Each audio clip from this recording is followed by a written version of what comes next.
صحیح بخاری حدیث نمبر 60۔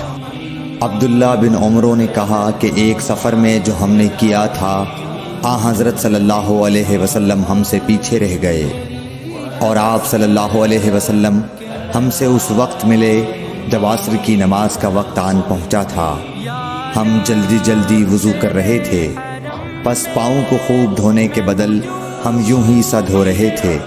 یہ حال دیکھ کر آپ صلی اللہ علیہ وسلم نے بلند آواز سے پکارا، دیکھو ایڑیوں کی خرابی دوزخ سے ہونے والی ہے۔